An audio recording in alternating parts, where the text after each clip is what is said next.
হাদিসের কথা। শত্রুর কটূক্তির উত্তরে ইসলামের শিষ্টাচার।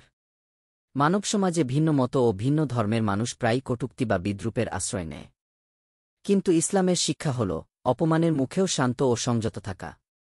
এ ব্যাপারে একবার কিছু ইয়াহুদী মহানবী সাল্লাল্লাহু আলাইহি ওয়াসাল্লাম এর সঙ্গে যে আচরণ করেছিল আর ঘটেছিল তার বিবরণ দিয়েছেন উম্মুল মুমিনিন আয়শাহ রাদিয়াল্লাহু আনহু। আয়শাহ রাদিয়াল্লাহু আনহু হতে বর্ণিত, একবার একদল ইয়াহুদী নবী সাল্লাল্লাহু আলাইহি ওয়াসাল্লাম এর নিকটে এসে বলল, আসসালামু আলাইকুম, তোমার মরণ হোক। আয়শাহ রাদিয়াল্লাহু আনহু বললেন, তোমাদের উপরই এবং তোমাদের উপর আল্লাহর লানত ও গজব পড়ুক। তখন নবী সাল্লাল্লাহু আলাইহি ওয়াসাল্লাম বললেন, হে আয়শাহ, একটু থামো, নম্রতা অবলম্বন করা তোমার কর্তব্য। রুতা ও অশালীনতা বর্জন করো।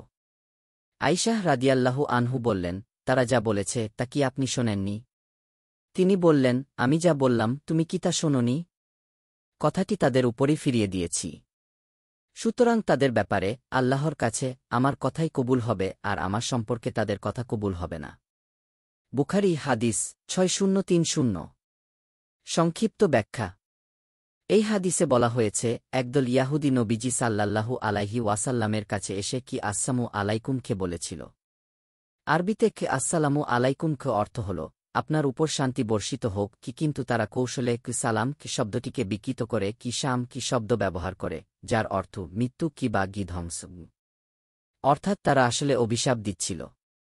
আমাদের মা আয়শাহ রাদিয়াল্লাহু আনহু তাৎক্ষণিকভাবে তাদের উদ্দেশ্যে কঠোর জবাব দিলেন, তোমাদের উপরই মৃত্যু, অভিশাপ এবং আল্লাহর গজব বর্ষিত হোক কি, কিন্তু রাসূলুল্লাহ সাল্লাল্লাহু আলাইহি ওয়াসাল্লাম তাকে থামালেন এবং ধৈর্য ও নম্রতা অবলম্বন করতে শিক্ষা দিলেন। তিনি বললেন, আমি যা বললাম ওয়া আলাইকুম অর্থাৎ তোমাদের উপরই, সেটাই যথেষ্ট।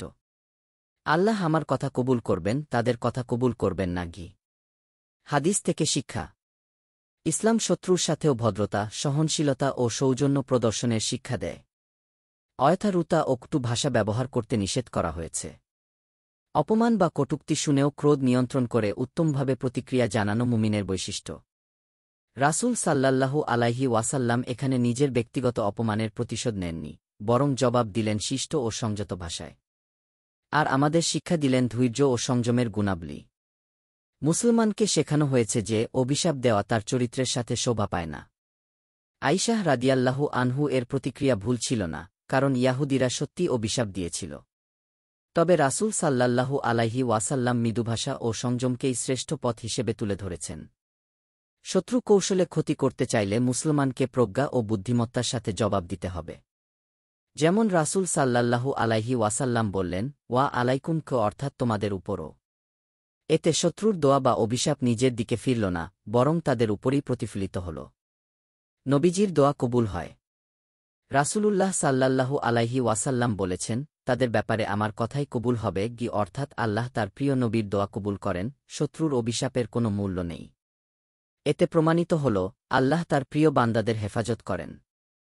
এই হাদিস আমাদের আরও শেখায় যে অপমান বা শত্রুতার জবাবে উত্তেজিত হয়ে কঠোর প্রতিক্রিয়া না দেখিয়ে শান্ত, সংযত ও প্রজ্ঞাপূর্ণ জবাব দেওয়া মুমিনের চরিত্র, যেমন রাসূল সাল্লাল্লাহু আলাইহি ওয়াসাল্লাম করেছেন।